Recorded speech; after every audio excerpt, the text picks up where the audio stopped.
This is the house of the rising stars. Le premier ennemi, celui qui est apparu à cause de l'actualité, c'est aujourd'hui tout ce qui concerne l'extrémisme dans toutes ses formes, et notamment l'extrémisme qui se revendique de la religion.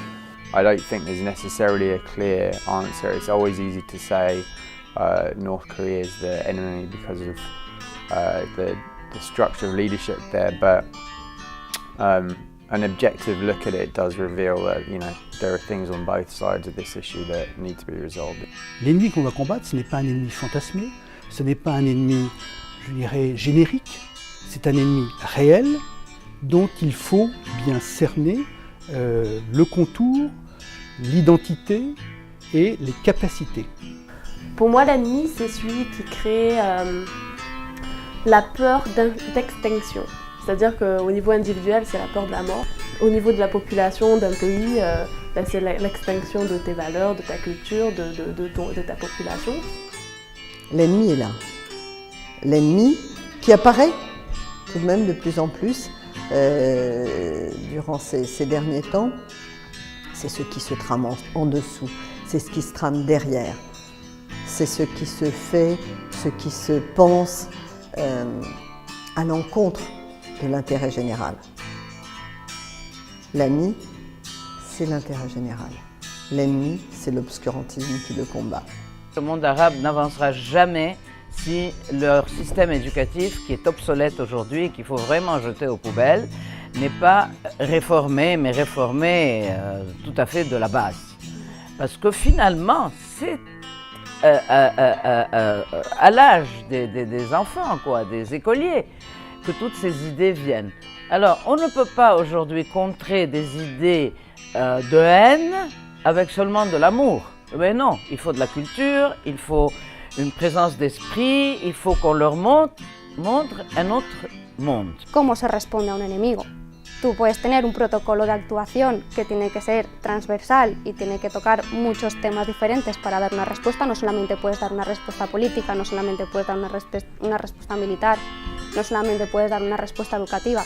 Tiene que ser un conjunto de todas esas cosas para cada uno, porque no vas a responder igual a una organización terrorista que a la exnovia de tu novio.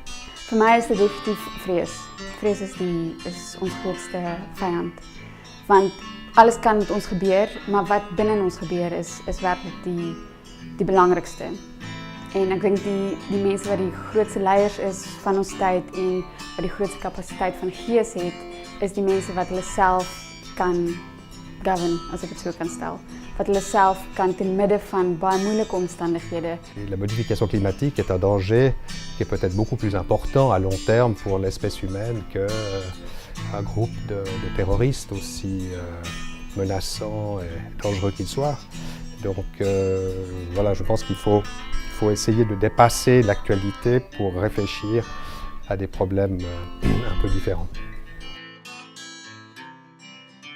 Lorsque nous avons décidé l'an dernier de faire porter ces assises sur le thème « Qui est l'ennemi ?», nous connaissions les risques du moment, la force de la menace et l'enjeu d'une guerre déjà engagée, même si elle ne portait pas encore ce nom.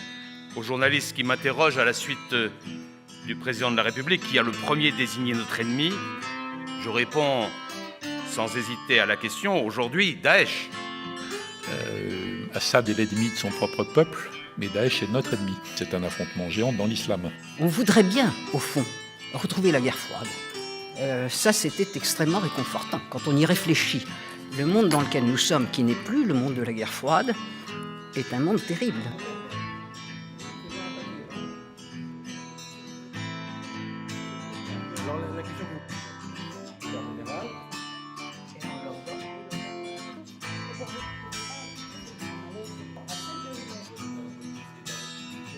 Deux choses menacent le monde, l'ordre et le désordre.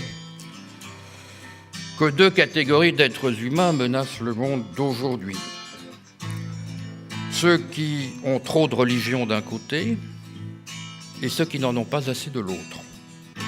En d'autres termes, ceux qui souffrent de n'avoir pas assez d'ego, les fanatiques, et ceux qui souffrent d'en avoir un peu trop, les sceptiques.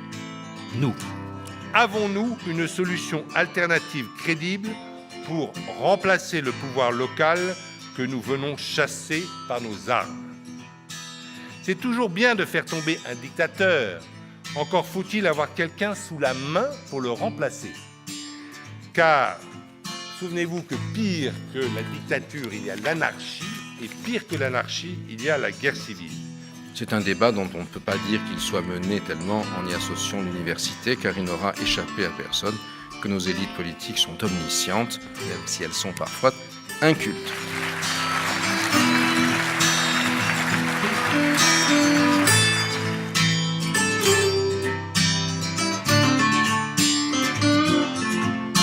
The house of the rising